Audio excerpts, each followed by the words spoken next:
anggap wis dudu putraku meneh. Tak percaya.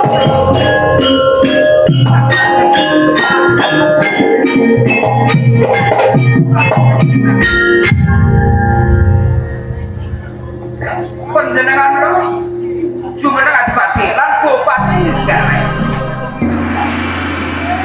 Menawi mentolo badhe perjoingan putra. Kados menapa lek para tamu lagi gareng. Kula atur ngremaken penggaring. Lajeng kados dicapake Kaya to Subroto wis badal karo jamu. Kanjeng Adipati. Nyuwun pangapunten.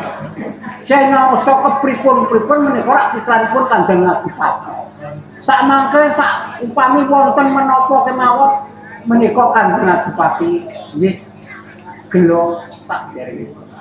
Maka pancen kuwi mau mung tak ndedhi. Mbok menawa banjur mrentul atine manut karo aku. Yen ngono Wijanegara sira tututana putraku Subroto. Nggih. Wes kok menjalankan pati Subroto nggih. Nanti lali.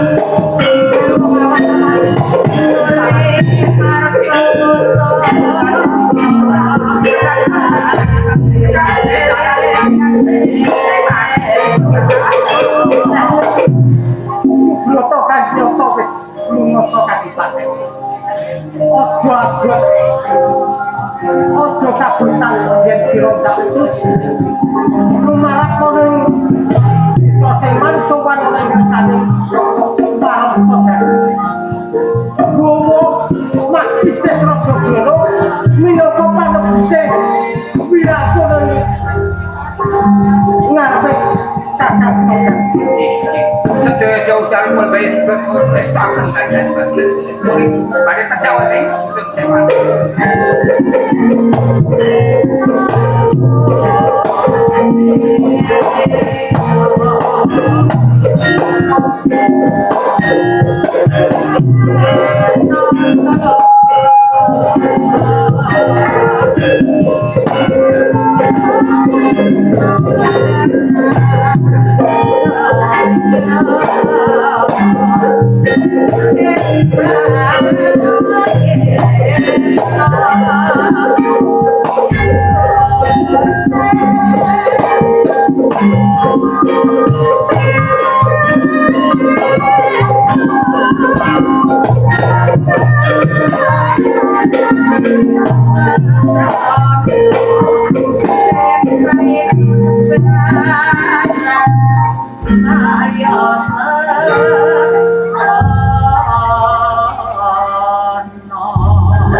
Lagi ngapa to, Pak?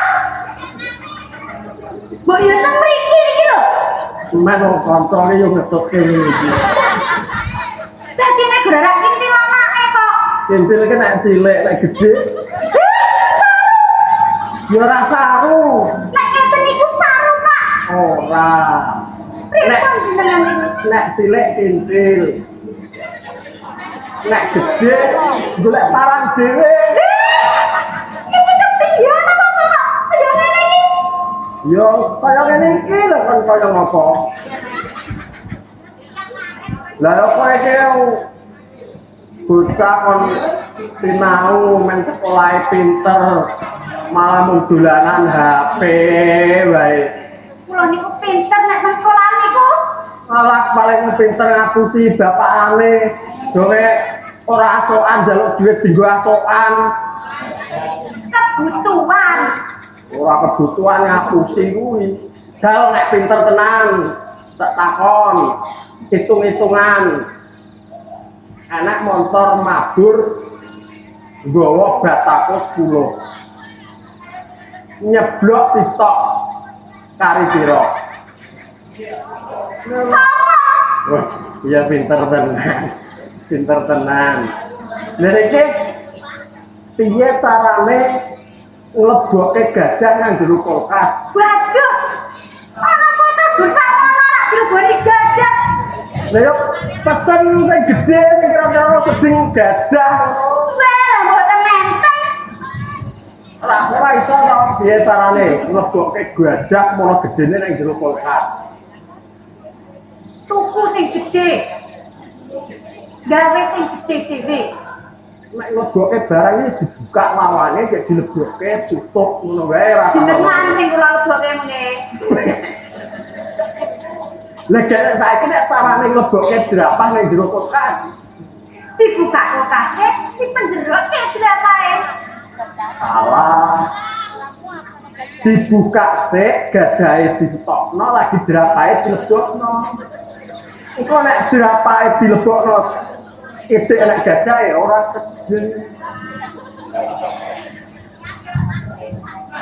Kowe nek ora tau sekolah ya ngono kuwi. Lah saiki dadi ngomongke kewan. Kowe mudeng to nek sing jenenge singa kuwi raja hutan, ratu ning para kewan.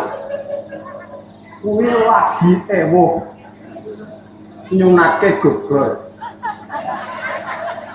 Wabah kewan kondo mrewang. Ning enek siji kewan sing ora teko. Dadi parang ketakonan lho. Iki kok wabah kewan do mrewang sitok sing ora ketara ngandi. Sopo sing ora ketara? Jenengan. Kuwi bapakane di padakno kewan. Sora.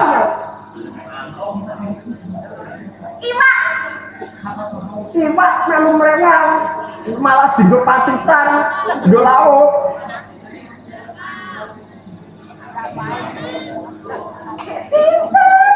Jerapah. Nek jurang kulkas. Ra awake metu dadi es jero kulkas ra mrewang. Samene bisa menang, samene. Jaya nang nggon kuali kondang boyone wah galak-galak. Kebiasaan wong mancingnya dicaplok. Ning kok pas dino kuwi enek mau nyabrang. Tekan sebrang ini ora dipangan dulu. Isih ngutuk, isih waras kan sebrang.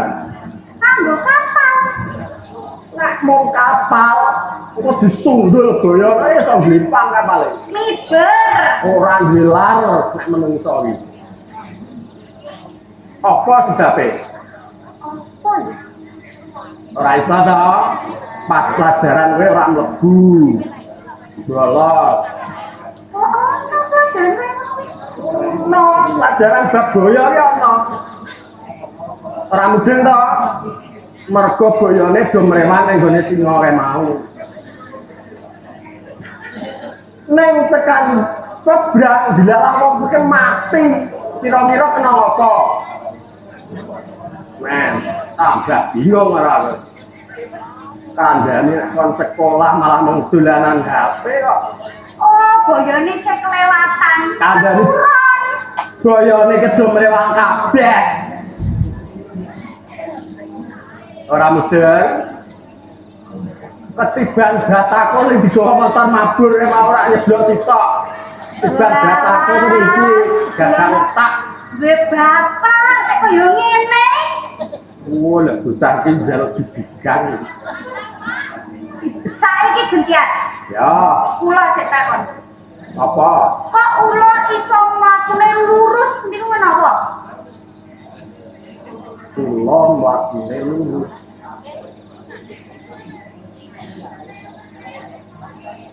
Lah yo kok nek megak-megak ya diteteni wong. Yo ora kok. Lurus. Mergo ya dalane lurus. Ora. Boyoke ra menek ditekuk. Ora. Oh, yo men ngapak kowe ya. Ora iso to. Pas pelajaran kuwi aku ora mlebu. Mergane kuwi, kulane iku mau bar mangan linggis. Ora. Wong geragas sak ngono. Wong luwih mangan linggis ki ndi ana. Yo arep bae. Iki ki piye iki kok ora ana udan, ora ana angin, moro-moro seneng-seneng iki piye? Awak dhewe jane ning kene iki. Dhewe sapa? Wong semene kae kok dhewe.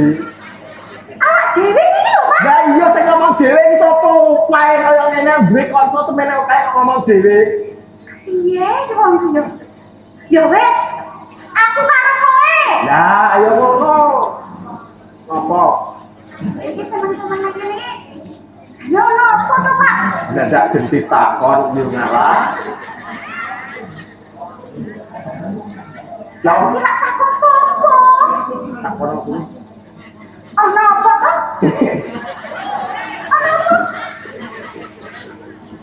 Nek mau ngedan kowe kuwi. Oh, niki tak sing monggo.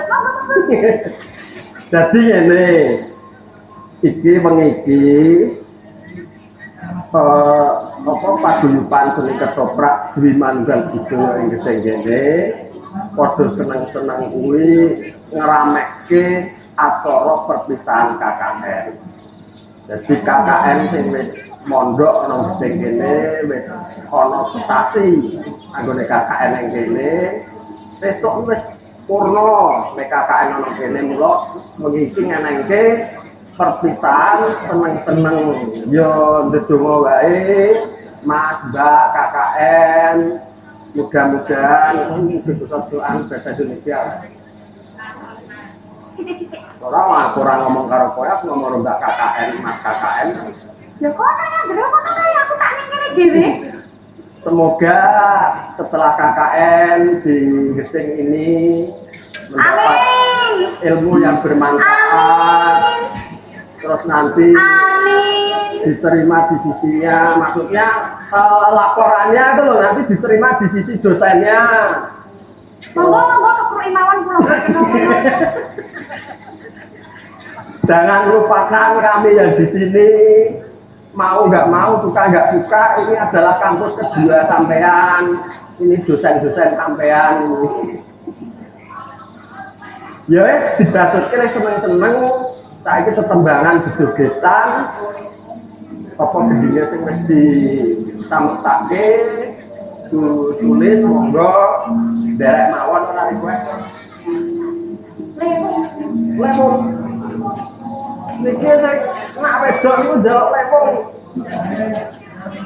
Kan cara do lemong napa sanese monggo sik. Sik pun di nggih, pokoke manut. Iya, dagelane jare manut. Dagelan ra lucu. Wah, bae sekali tuh. Juga sing apik dipersani para-para sutresna budaya. Aku tak nonton bae kok gak asam urate kumat. Aku nggak nonton bae, Pak. Ya kayak nonton juga. Jenengan mawon sing joget, kula sing nonton. Lah iki ngene malah Mas karo Mbak KKN tidak joget bae sisan. Nek Mas Mbak KKN joget, tak joget. Ayo.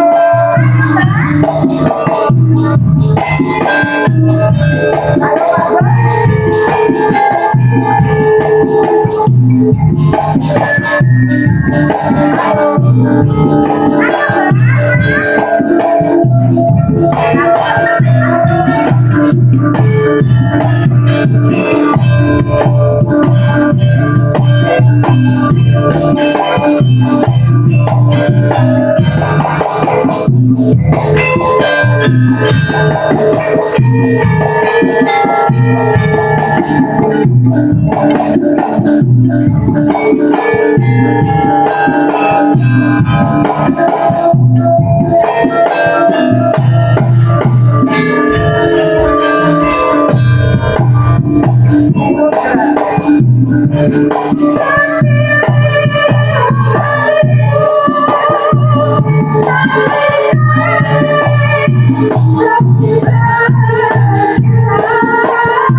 Thank you.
Terima kasih Pak Rektornya sudah datang ini nanti. Ya, sukses buat kalian. Kok salah simpan dulu. Iki dan Mas Sujoto wis kuwi iki sesembare yo kebu ngomong aku. Dan Mas Subroto. Iki dan Mas Subroto, Broto obak-obak iki jaket kok. Dibadekne. Apa wis marem nek abang. Pon cawang. Sakit dalam napa sakit pundi kok? Iya, dodong iki. Kok materialnya rada kaya apa Pak Saden. Enten apa? Kurane apa-apa lek kaya sesela iki. Wong kandhang iki tak mau tak dilawan kang wis timur. Nanti akhir dewasa paling ini apal yang pasuryane ngomong tuntut ini mesti orang perkara pun malah kemauan kali kepaman nonton apa jadi sajane ngene ya ya yu ya oke dipun aku kuwi arep dijodohke karo Intan. Nanging malah aku ora tresno karo Intan. Nek tresno iku lah kene bebasan tuwe tresno jalan Sukabumi. Apa menawi kene derek tepang apa derek kulinten sesuk-sesuk rak yo ada rasa pancen iya le. Nanging atiku kuwi urung tresno karo sapa yen mangko. Aku ora pengen omah-omah. Nanging Kanjeng Rama menika ngersake aku damelke kudu jauh karo Suminten nek boten napa kersane Rama nyendikani kersane Rama mungkin dados genderan itu didukani apa ngantos kepelajaran mriki. Iya, Le. Jadi aku itu mau wis ora dikanggoke ana Trenggalek, Le. Dan aku wis ditundung lunga saka Trenggalek. Gek niki kesane betul. Saiki ngono le. Aku derekno. Nggih. Ayo do mlaku sak parang-parang. Paribasane sak keseling sikil ngono le. Saiki lek karo Mbak Yu saiki derekno aku. Ayo ten. Mlaku sak parang-parang nek abang ngaku kuwi wis ora dikanggoke ana Trenggalek. Mengke ajeng tidak publik mawon mengke kula dereke. Ning prayogine kajenge lare kula iki enten griya mawon kudu griya lha titike nek do dipangani gagrangan ngene do iki aku tak dereke daramu dari Mas Broto wis gue arep nang ngendi kersane dek kowe tunggu omah aja lali pitike kok nek sewengi dikurungi lawane di kancingi yo nduk ya mondok derek ayo aku derek iki sampe semangat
Garudan deres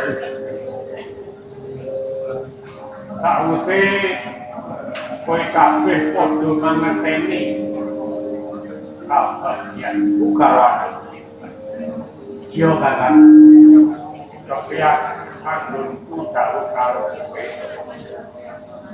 sak kabeh keperluan lan kabutuhan anggone arep digawe laupake suminten kabeh wis tak cukupe wis tak siapke sing uga rampe mburi beras tak jane nang kita nempon yo tapi tak sakjane rolas tapi apa kok tapi terus tak liyane tak siapke kabeh anak ini kakak tidak jangan belek sapi rolas pem dagingnya ini disak mergo daya wong sakak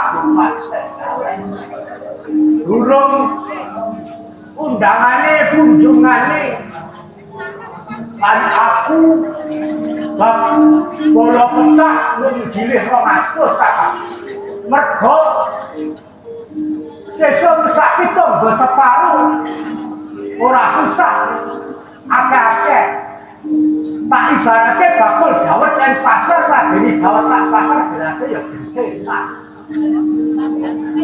Weh, yo kok anggap bener kaya monggo.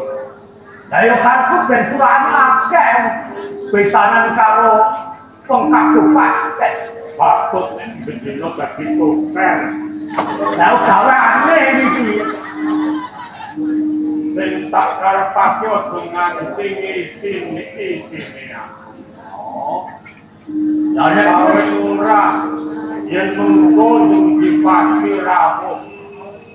Patugatane nek kowe daging sakmene ning karepku sak biti. lah yo bangkrut kan saiki tak Lho. Saksi kandang bisa sak pirang-pirang. Lah mengko yen to dung dipati dahar iwake mung sakmene. Piyo beda suarane. Bapak, Piye ten? dados kula menika badhe pun jawaban kalian Kakang Joko makaten Bapak. Apa wis lali aku wis kandha to? Kula kok malah utang-utang nggih Bapak. Saupami ibu tesih wonten mendah bungae. Manah kula kok dados kepripun Cukup nggih? kan cukup. Ojo ngiring-ngiringake ibumu. Adikku ki nek kon ngrawekake ibumu rung iso tenan. Ojo nyebut ngotak ngrasani ibumu. Kowe lara, aku ya lara. Mergo kelangan wong sing dak tresnani yo kok tresnani yo ibumu. Kula yo gerten aja ngutak rasane ibumu monggo wae ibumu dipapanake papan sing paling kepenak ning surgane Gusti kang murgeng kawasa yo ten. Menawi mekaten dalam kedas kados pundi Bapak. Aku kudu kepiye Pak Lek? Aku kok dadi bingung atiku rasane Pak Lek stok dino karo Pak Lek Sarewo. Oh, kudune seneng ya aja bingung lho pinten awong karang ngarep dadi dodone wong kiai kabupaten putrane Bupati kabeh kok bingung ya kudune mikir seneng seneng apa sing mbok karepake ngomong karo bapakmu. Yen ngaten kula badhe penyuwunan Bapak. Kula nyuwun ditanggape tayub kabudayan ingkang wonten ing wewengkon Ponorogo, Kadipaten Trenggalek mriki kedah dipun undang sedanten Bapak. Mung kuwi pendalekmu. Kalih rencang-rencang kula sedaya dipun aturi tindak wonten ing Kadipaten Trenggalek mriki Bapak. Kabeh konto kacang wis tak tulis. Wis tak neke Sareko. Mbuh tekan mbuh ora wis tak tekake karo Sareko. Kepiye kok? Kamu nyambut gawe.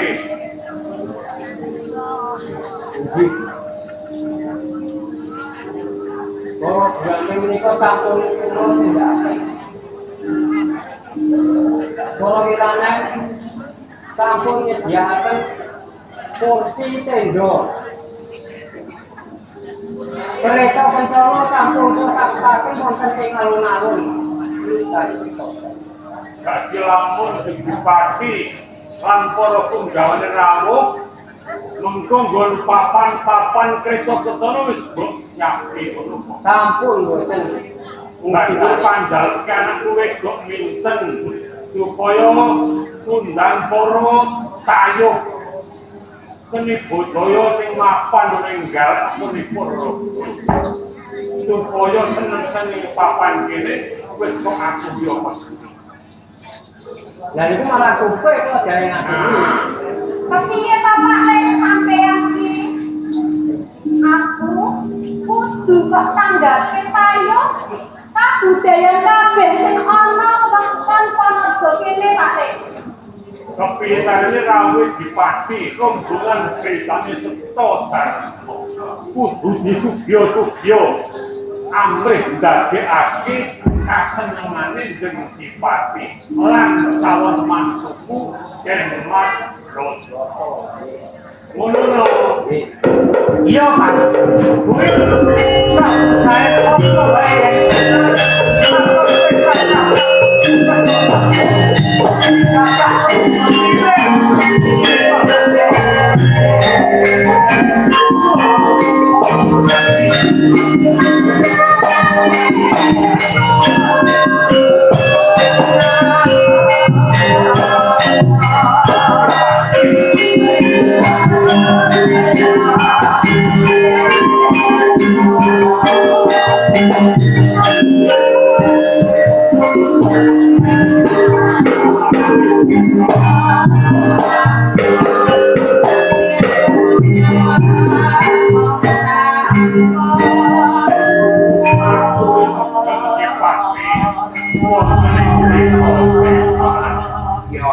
Entuk pamujimu sampai para waro-waro ing dusun seman. Lamumu saka kadipaten kaya kowe karaton. Gak kananing seman padha jet Pangestunipun Ki Patih. Para kawula meneseman wilujeng kalih sirsang mrika. Kepara menika sami rembagan sedaya rampe kangge nampi kerawan Dengkipati sampun siap. Yo. Jadi kabeh pembangunan ing dusun seman wis tak reksa. Adi-adi waro. Orang liyane. Panggil.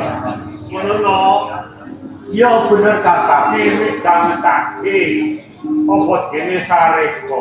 Iki mesti utusan saka Dengkipati. Mesti bakal maringi atur besanku besane seto harmo piro 10.000 50.000 bakal niti preksa kanan ing seman mulo padha diman pidangan kalen Kipati taos nunjukan Wadawa Bapak. Gak patutake yono lan sareko. Kowe kabeh dadi seksine seto karmu. Apa kang dadi sabdo pangandikane Kipati. Minangka putusane Dengkipati padha dipikir. Iya Pak. Yo Kakang. Mengko menawa kita kentono kang bakal tak oleh seman ojo nganti ngeling samati Dengkipati ojo nganti sini-sini setok ngerti no Ngerti ta, Bang? Kabeh kalau ngerti cuma wis. ojo nganti sini-sini ojo nganti mirang-mirang setok moyo dipikir capek Ya boten badhe ngesentukan. Dipati Ya kisedan. Mangkene senajan kabeh ngendikamu marang ya kabeh. Wis tata ora ipin kahanane seman. Karo pembangunan wis padha sumadyo ora. Wis opo wae. Kanggo pasudatane Kanjeng Adipati Tenggarek. Nanging wektu dina iki aja kurang pangaturanmu ya Ki. orang pangapurane pripun mesinipun ra sedaya sing pangke badhepun paringaken dhateng seman anggenipun kula badhe ngimah-imahaken badhe nampi karawan Dengkipati lan para sentana praja mesinipun menika dipun dawuhaken Manci bener atur. nanging semono iki. Karena aku iki minangka ora sing kadipaten Trenggalek. Kang kudu apa wae kan didhawuhke marang setiap praja. Aku kudu ngundi dawuh lan kudu nglakoni perkara-perkara sing kudu diparingi marang aku. Kanji mesti dikawin pados niti priksa papan iki utamake badhe nyugata sing dipake ra ngaten di sini. Bupati ngono aja nganti semake kanthi Adipati sak kawulane garek. Terus banjur sampun kersa niti priksa menipun skema anggen kula badhe main-main. Nanging mono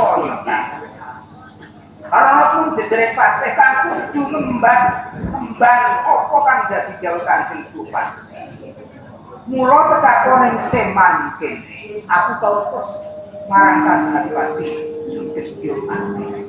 Kalamun anggone Maharja kang putra Subrata karo anakmu kang arane Sinten. Dina iki dibatalake. Pripun?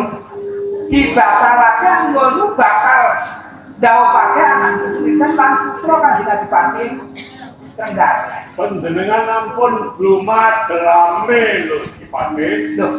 Nalika semanten panjenengan sampun dados seksinipun. Kula sampun nyuwun dhateng panjenengan anggenipun peparing penggalian. Kula nampi lan botenipun. Ampun blumat drame Dipati panjenengan. Ora teges to aku patih temu. Kula awale anggonku paling aja marang wong eksen Pak. Nek aku ngajak bandawe Kanjeng Bupati Sugestiyo kan batalake. Mergo ngono batalake kan putra Subrata. Lunga ing Kadipaten. Ditundung marang Kanjeng Adipati Sugestiyo Mati. Mula perkara iki anggone batalake dawuhing antarané Sinten lan Subrata. Tebusane lan paring dalem Kanjeng Bupati Garek Mas Kices Raja Putra.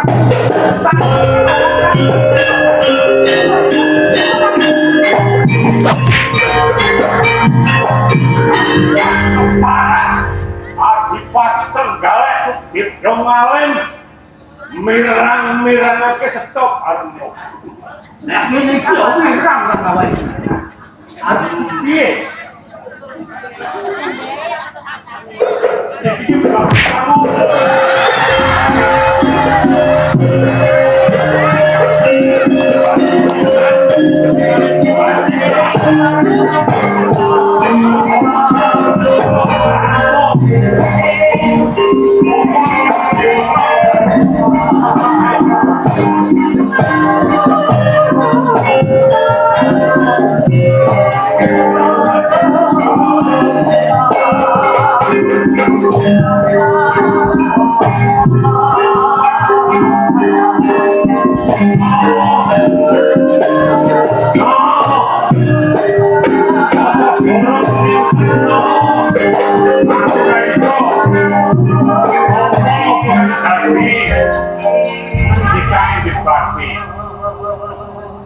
Di kalau mau pakai setiap persoalan, Bapak, kamu itu sendiri Bapak.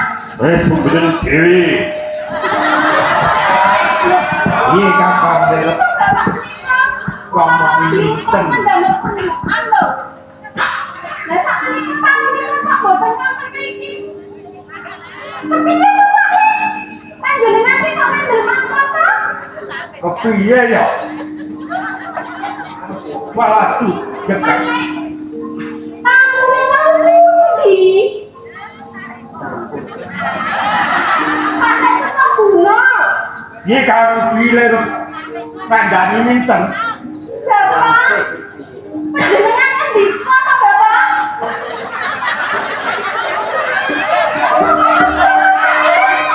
Ada mana kader iki apa sejatine? Iki piye no, aku langsung karo pinten no.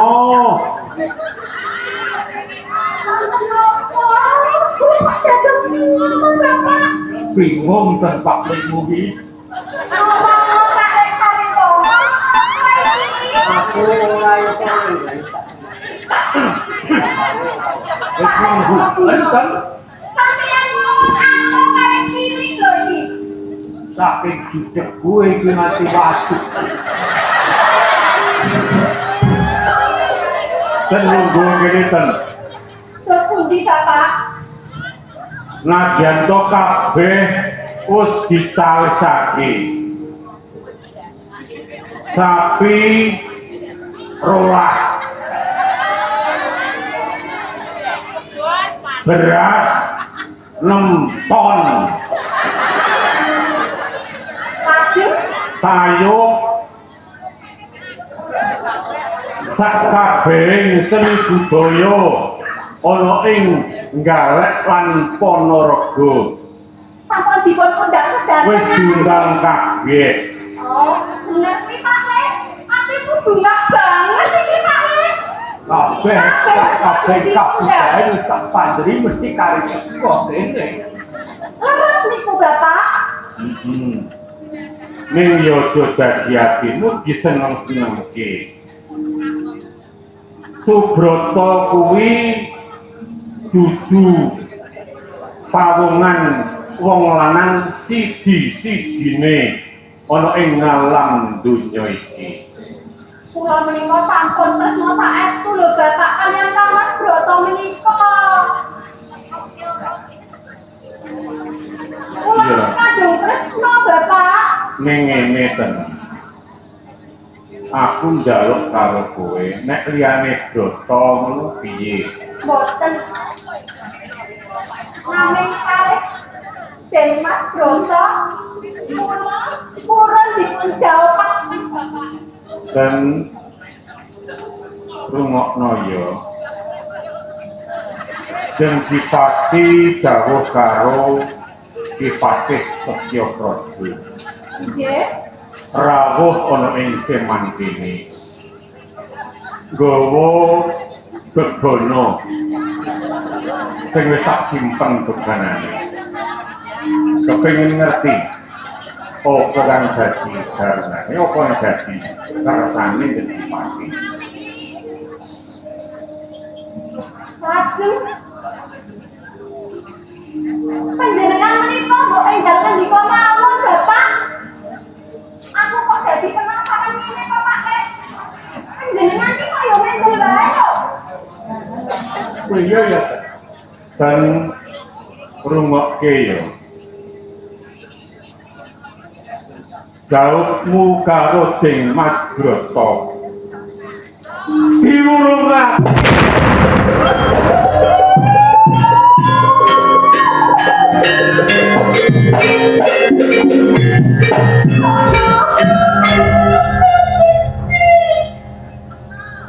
Wis ten bokno wis dadi pesti kang gawe urip. Wis ten. Iki dadi lakone awake dhewe. Bokno wirane awake dhewe. Ilange wong tuamu ketambahan siji meneh. Jawabku karo Den Mas Broto di bangkarake. Ora dadi ngopo. Ora dadi ngopo sing gawe pesti ya mung sing kuwasa. Aja gelo ya, Ger. Kowe aja gelo. Mula aku mau wis matur karo kowe. Akeh pawungan sing ngungkuli karo Den Mas Broto ya, Ten. Kowe aja nangis, Genduk. Nah. Iya kau. Wah. Tan. Kenapa kang kowe? Tan. Sopo sing ora gelo kok. Tan aku sing dadi bapakane wae. Rumangsa gelo kang ora bisa ditambani. Mendah para sedulur para warok ana ing tlatah Ponorogo, para warok ing tlatah Kadipaten Nggalek. Apa kang wis tak siapake bangkar loro atiku no ora maidu minten yo wis tresno karo Den Mas Broto wis golek rias dhewe sing paling apik sak galek coba dikeriki burine gegere eling yo eling ta eling bapakmu nduk bapakmu wis tuwa yo nduk tangi aja nambah-nambah kek pikirane eling tuwa yo nduk kek eling yo ora sak dipikir Den Mas Broto ora sak dipikir gaulmu ora apa-apa ngerti wong tuamu yo nduk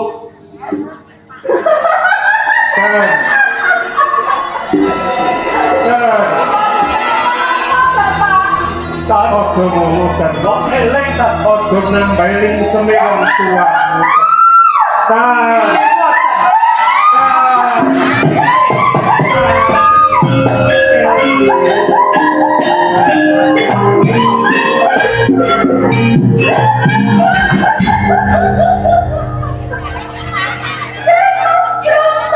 iki rek kepino minten dadi kaya ngene piye Kak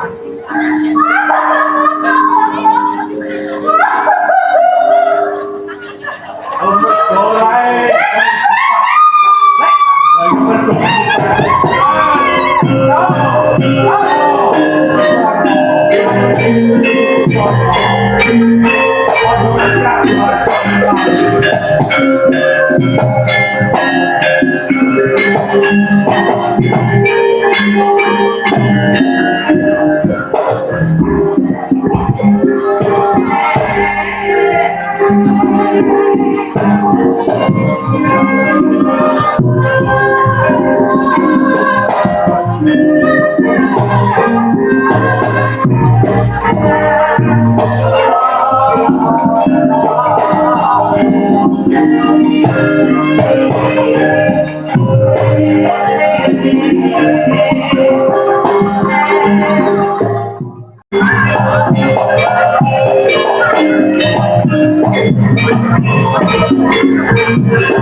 ngomong ora melu ngomongane yo bingung kok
Thank you.